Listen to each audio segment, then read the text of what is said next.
Recently, there has been a series of earthquakes across the world that have sparked people's attention. As students living in Southern California, a major area of earthquake activity, we wanted to come up with a project that brought awareness to the student body of the earthquake faults that run underneath our campus.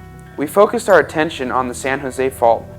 We wanted the students to understand that there's a potential for a significant earthquake on campus. We didn't want to scare them, but rather make them aware of what's happening within the landscape which they use on a daily basis. So we got the second phase done. Pretty much no problem because we're in the middle of the campus and no one's even here to watch us. And then we're going to move into the middle of the quad, and that's basically our hardest part.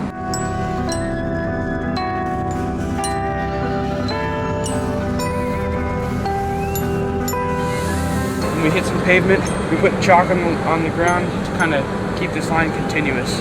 We wanted to make sure that this pathway would remain accessible to the public, so they would have to interact with this installation. But we couldn't make it so that it would affect the concrete or nothing permanent. So decided to go with chalk so people could walk on top of it, interact with it, but still maintain this line is what's most important. 95% done. We just finished most of the quad. Just finishing this little portion. Gonna staple them. I just pound one more stake and we're done.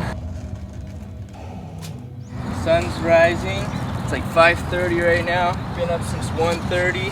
We're gonna push through this last bit, but it's looking pretty good. A successful mission so far.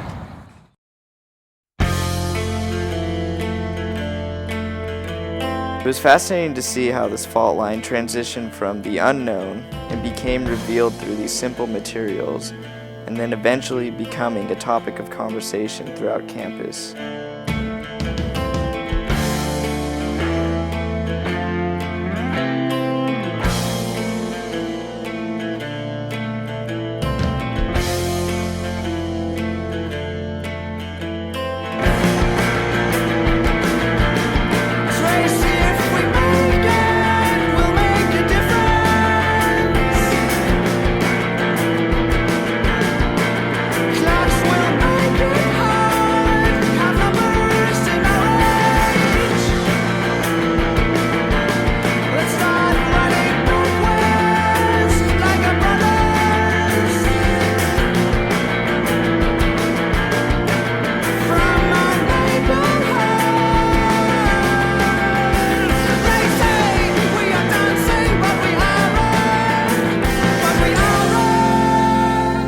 Using a fault line as inspiration for this installation was a success because it caused intrigue, wonder, and made students question why this red line was winding and moving through their campus. Then, once they realized that this red line was tracing the San Jose Fault, they became a part of the installation by informing the other students why this was more than just a pretty art piece.